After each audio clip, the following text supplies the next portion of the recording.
He arrived at the building every evening when the city lights were just starting to glow. Most people were rushing home, but his workday was only beginning. He wore the same faded jacket and carried a small bag with his dinner inside. No one looked at him twice. To them, he was just the janitor who cleaned after everyone else had gone. He was a single father, though no one at work knew that part of his life. During the day, his world was much smaller. It was filled with school runs, cheap groceries, and quiet nights helping with homework at the kitchen table. Life had not been kind to him, but he did his best to stay steady. He believed that showing up every day mattered more than complaining about what he lacked. Years earlier, his life had taken a sharp turn. The woman he loved had fallen sick and never recovered. From that day on, he learned what real silence felt like. There were nights when the house felt too empty, and mornings when getting out of bed felt heavier than the cleaning carts he pushed at work. Still, he got up. He always did. His child needed him, and that was reason enough. He never spoke about his past dreams. Long ago, he had wanted more than cleaning floors and emptying bins. He once dreamed of making music. As a teenager, he had discovered an old piano at a community center. The keys were chipped, and half of them were out of tune, but it didn't matter. When he played, the noise in his head grew quiet. Music became his escape, his place to breathe. Life, however, demanded practicality. Dreams didn't pay bills. When responsibility came knocking, he put his love for music away like an old photo in a drawer. He promised himself he would return to it someday, but days turned into years. The piano became something private, something he touched only when no one was around. At the office building, there was a piano in the main hall. It was mostly decorative, placed there to impress visitors. No one played it anymore. Employees passed it every day without noticing. At night, when the building was quiet, he sometimes stopped his cleaning cart and looked at it. He never sat down during work hours. He didn't want questions or attention. His job was to stay invisible. His nights followed a strict routine. He cleaned floor by floor, room by room, listening to the soft hum of machines and distant traffic outside. The building felt different after dark. Without people, it almost seemed alive, breathing slowly. In those quiet moments, his thoughts wandered. He worried about money, about the future, about whether he was doing enough as a father. Some nights were harder than others. When his child was sick or when bills piled up, the weight pressed deeper. On those nights, he moved slower, his back aching, his hands rough from cleaning supplies. Still, he never missed a shift. Being dependable was the one thing he could fully control. One evening, after finishing a long hallway, he paused near the piano. The lights were dimmed, and the building felt unusually calm. He checked the time. He still had a few minutes before moving to the next floor. His hands hovered over the keys, unsure. He hadn't played in weeks. He sat down quietly, careful not to make noise. His fingers touched the keys like greeting old friends. He played softly, barely above a whisper. The melody was simple, slow, and gentle. It wasn't a performance. It was a conversation with himself. As he played, memories surfaced. Late nights at the community center. The first song he ever learned. The way music once made him feel hopeful, even when he had nothing. For a few minutes, the world felt lighter.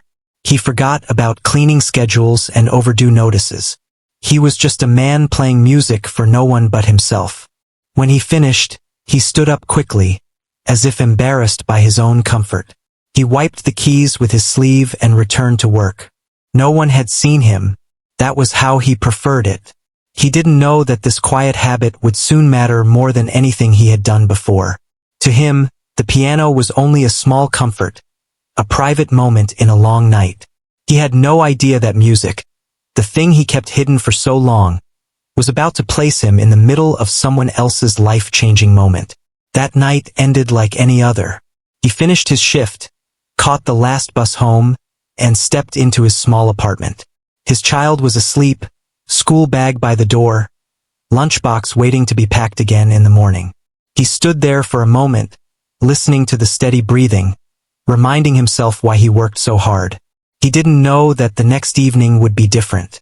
He didn't know that a simple act of kindness, guided by instinct and music, would soon test his courage and change the way others saw him. For now, he washed his hands, turned off the lights, and went to bed, unaware that his quiet life was about to be seen in a way he never expected. The next evening started like any other. He woke up early, made breakfast, and packed a simple lunch. His child talked about school while he listened carefully, nodding and asking small questions. Those moments mattered to him. They reminded him why he kept pushing forward, even when life felt heavy. After dropping the child off, he spent the day doing small chores, fixing a loose shelf, and checking prices at the local store.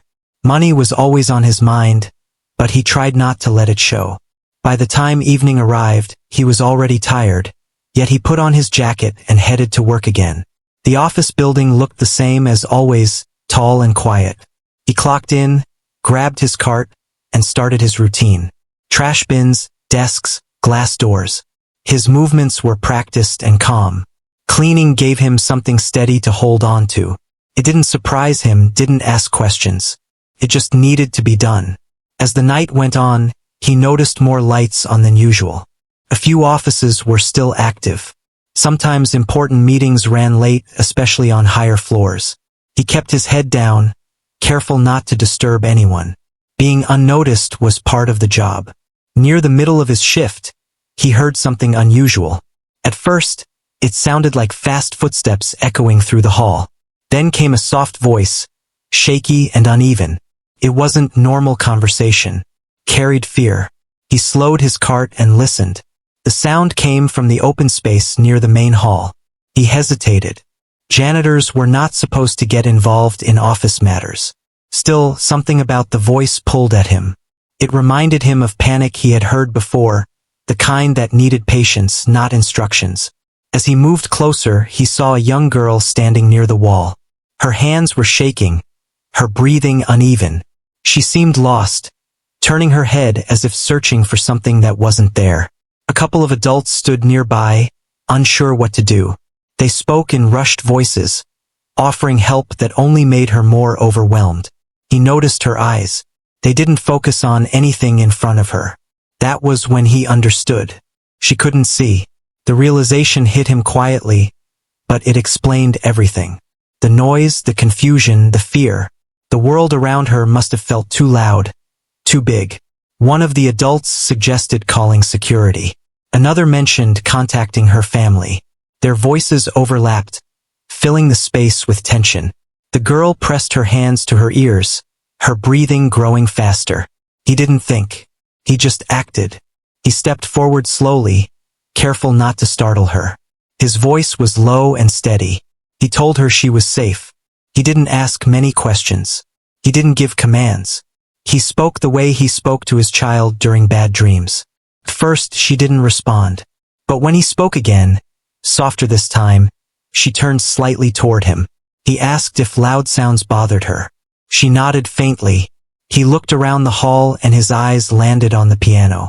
An idea formed, simple and risky at the same time. He asked if music helped her feel calm. Her answer was barely a whisper, but it was enough. He guided her gently, letting her hold onto his sleeve. Each step was slow and careful. The other adults watched, surprised but silent. He sat her down near the piano bench and told her he would play something quiet. He wasn't sure if it would work. His hands felt stiff. His heart beat faster than usual. Still, he sat down and placed his fingers on the keys. The first notes were soft and spaced apart. He played slowly, leaving room between sounds. The melody was simple, something familiar and warm. Not a song meant to impress, but one meant to hold. At first, the girl stayed tense. Then her shoulders dropped slightly. Her breathing began to slow. She leaned forward, listening closely, as if the music were painting a picture she could feel. He kept playing, adjusting the rhythm to match her breathing. He watched her hands unclench. He saw the fear loosen its grip. Around them, the hall grew quiet. Conversations stopped. Even the distant hum of the building seemed to fade. For a moment, the world centered on the piano and the calm it was creating. What he didn't see was a woman standing a short distance away. She had arrived quietly, holding her phone, frozen in place. Her face showed shock, then confusion, then something deeper. She recognized her daughter instantly. She watched as the janitor played. She noticed the care in his posture, the way he kept his voice low when he spoke. She had seen doctors, teachers, and assistants try to calm her child before, but this felt different. The girl finally spoke, her voice steady now. She said she liked the music. A small smile appeared on her face. The janitor smiled too, but kept playing. He didn't know who was watching. He didn't know this moment was being etched into someone else's memory forever. When he finished, the girl sat quietly, peaceful and grounded. The crisis had passed. He stood up, unsure what to do next. He apologized if he had overstepped. He said he just wanted to help. Before anyone could respond, the woman stepped forward.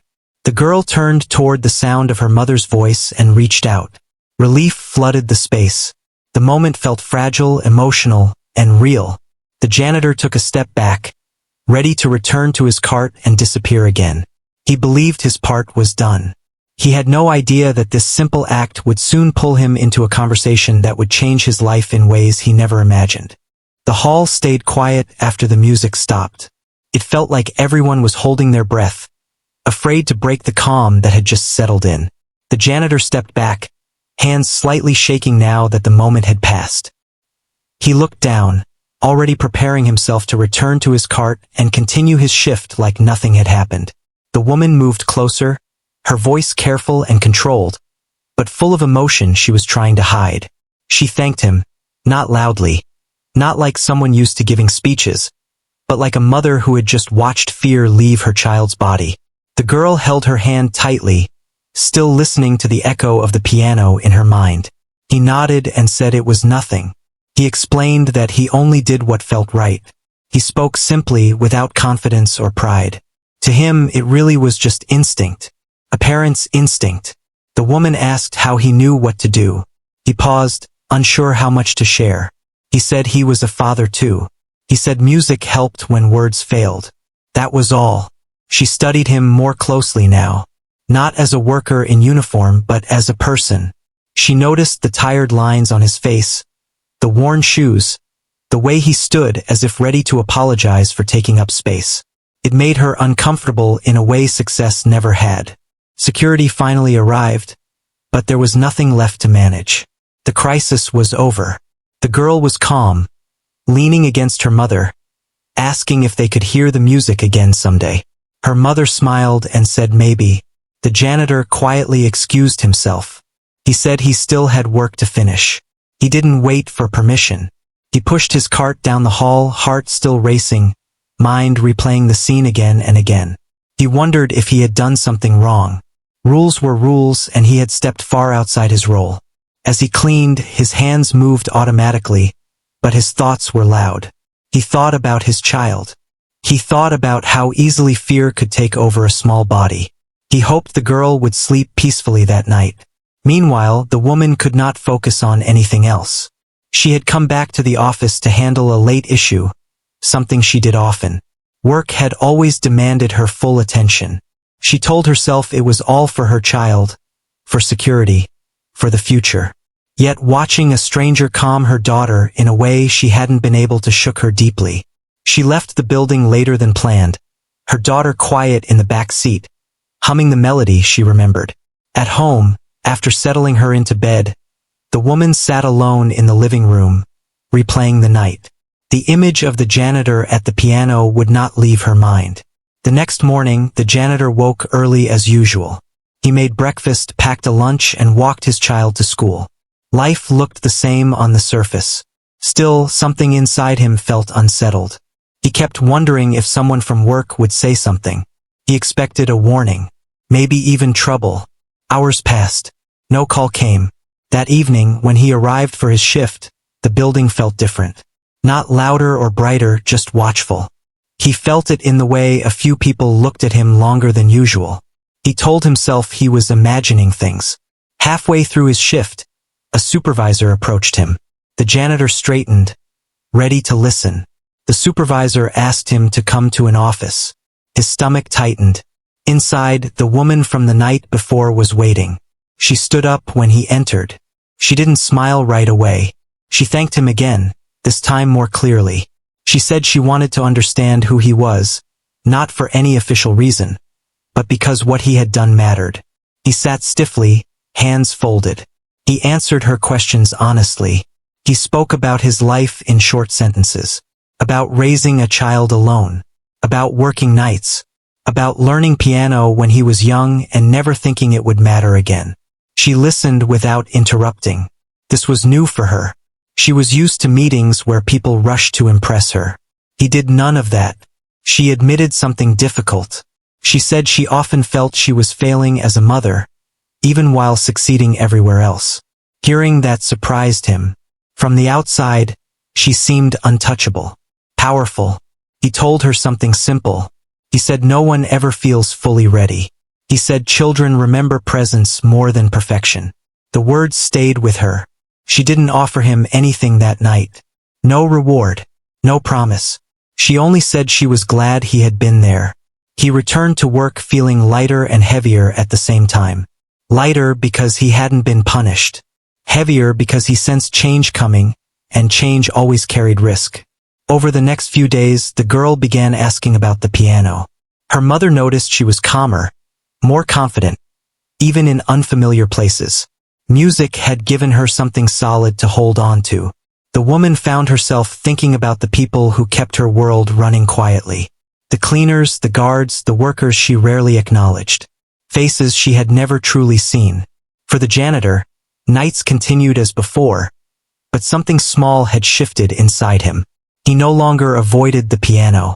He didn't play every night, but when he did, he allowed himself a few more minutes. Not out of habit, but out of acceptance. He still didn't know what the future held. He still worried about money, about stability, about his child's path. But now, there was also a quiet understanding that his life, as ordinary as it felt, carried value beyond survival. He had not planned to change anyone's life that night. He had only followed a feeling, guided by music and care. Yet that single moment continued to ripple outward, touching lives in ways none of them could yet fully see. And somewhere between the soft notes of a piano and the silence that followed, all of them stood on the edge of something new. The days that followed moved forward, but they did not feel the same. Something quiet had been set in motion, and no one could fully ignore it. The janitor continued his work, pushing his cart through long halls, wiping desks that would be used again in the morning. From the outside, his life looked unchanged. Inside, his thoughts were more restless than before. He kept thinking about the conversation in the office. The way the woman listened without checking her phone. The way she admitted her fear about being a mother. He had never spoken to someone like that before. Someone whose life seemed so distant from his own. Yet, in that moment they had shared the same worry. Wanting to do right by a child. At home, he noticed small changes in himself. He was more patient. When his child talked, he listened a little longer. When homework felt frustrating, he didn't rush it. He found himself humming while cooking dinner, soft tunes without words. Music was finding its way back into his life, slowly, without asking permission. At the office building, the woman watched more closely than before. She noticed how the janitor greeted others with a quiet nod. How he stopped to help without being asked. She began asking questions about the people who worked nights, something she had never done before. It surprised her staff, but she didn't care. One evening, she brought her daughter back to the building. It wasn't for work. It was because the girl had asked. They arrived early, before most employees had left. The girl held her mother's hand tightly, listening to the sounds around her. The hum of the elevator, the echo of footsteps. Her mother felt nervous, unsure if this was the right choice, but she trusted her child's calm voice. They waited near the main hall. The piano sat in the same place, polished and quiet. When the janitor came around the corner with his cart, he froze. He wasn't expecting to see them again, especially not together. The woman greeted him warmly this time.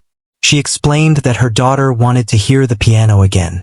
She asked, not as a boss, not as someone used to getting what she wanted, but as a parent asking another parent for help.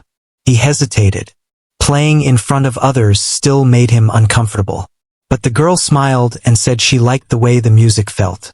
That was enough. He sat down and played. This time, the notes were steadier. He wasn't rushing. He let the music fill the space naturally. The girl listened with her whole body, swaying slightly, relaxed and open. The woman watched from nearby, tears forming quietly. She realized that success had given her many things, but moments like this were rare. Simple, honest, real. When he finished, the girl clapped softly. She asked if he could teach her someday.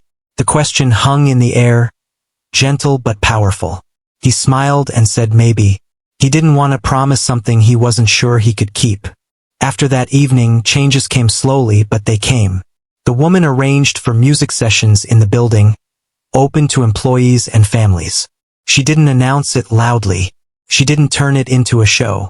She simply made space. Space for music. Space for people. The janitor was invited to play again, this time with permission, not as an exception but as a choice. He still worked his shifts, still cleaned floors, but now he also played from time to time. Not for praise but for peace. At home, he talked to his child about the piano, about fear, about how helping someone can change you too. His child listened closely, proud without fully understanding why. The woman also changed. She left the office earlier when she could. She listened more. She learned to sit with silence instead of filling it with tasks. Her daughter grew braver, guided by sound and trust. There were still hard days. The janitor still worried about money. The woman still carried pressure. Life did not become perfect, but something important had shifted. They were no longer strangers passing through the same space. They were connected by a moment of kindness that refused to fade. One night, after another quiet session at the piano, the woman spoke honestly. She said she wanted to support his music not as charity, but as recognition. She asked what he wanted. He thought carefully. He said he wanted stability, time with his child, a chance to grow without losing who he was. She nodded. She said those were reasonable wishes. Nothing was signed that night. No big decisions were made. But trust was built, and trust has a way of opening doors.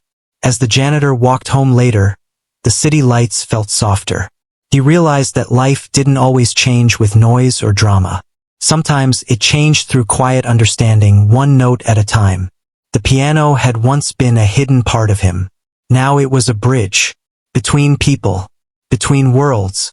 Between the past he thought he had lost and a future he was finally allowing himself to imagine. And though he didn't know exactly where that bridge would lead, he knew one thing for sure. He was no longer invisible. Not because he had been seen, but because he had finally allowed himself to be heard. Time moved forward, not in leaps, but in steady steps. The changes that began quietly continued to grow, shaping lives without forcing them. The janitor kept working his shifts, still pushing his cart through familiar halls, still doing the tasks no one noticed. But inside him, something had settled. He no longer felt like he was only surviving. He felt present. Music became part of his routine again. Not every night, not on a schedule, but when it felt right. Sometimes the hall was empty. Sometimes a few people stopped to listen. He didn't perform. He simply played. The piano was no longer a secret or a dream he hid away. It was part of who he was, just as real as the work he did and the child he raised. The woman kept her promise in quiet ways. She didn't turn his story into a headline or a show. She made changes that mattered. His work hours became more flexible. He was given a chance to help with music programs connected to the building, without losing the stability he depended on. It wasn't charity. It was respect. At home, his child noticed the difference first. There was more laughter, more music playing softly while dinner cooked, more stories at bedtime. The child asked questions about the piano, about feelings, about helping people. He answered honestly even when the answers were simple.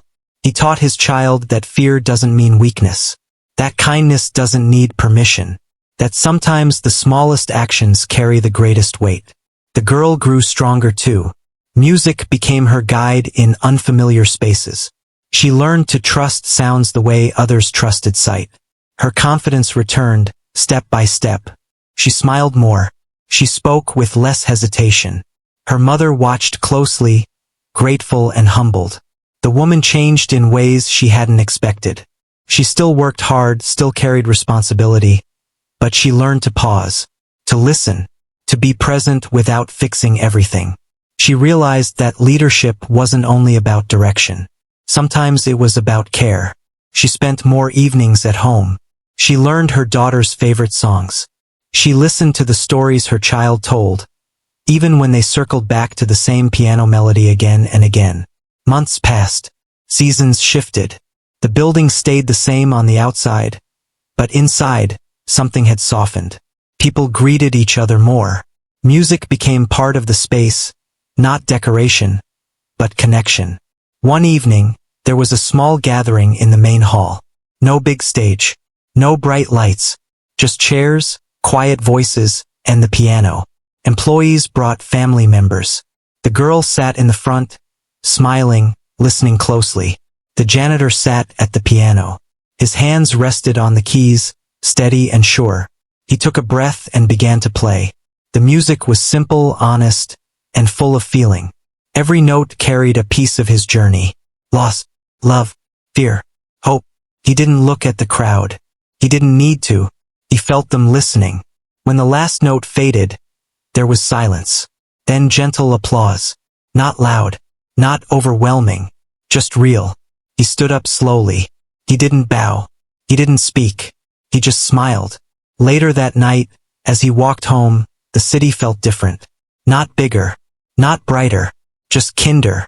He thought about how close he had come to ignoring that voice in the hall. How easily he could have walked past and stayed invisible. He realized that courage doesn't always announce itself. Sometimes it sounds like a soft voice saying, "Step closer." At home, he tucked his child into bed. He sat beside the bed longer than usual, listening to the quiet. He felt tired, but it was a good kind of tired. The kind that comes from living honestly. The woman stood at her window that night, watching the city below. She thought about how one moment had changed everything. Not because of power or money, but because of presence. The girl slept peacefully, music still echoing gently in her dreams. Life did not become perfect. There were still challenges, still worries, still long days, but something important remained. A reminder that people are more than their roles. That compassion can come from anywhere. That sometimes the person cleaning the floors carries the very thing someone else needs to feel safe again. The janitor never set out to change a life. He simply listened, cared, and acted when it mattered. And in doing so, he changed his own life too. Not through fame, not through sudden fortune, but through connection, dignity, and the quiet power of being seen. The piano stayed in the hall waiting, and every time its keys were touched, the story continued, living on in sound rather than words.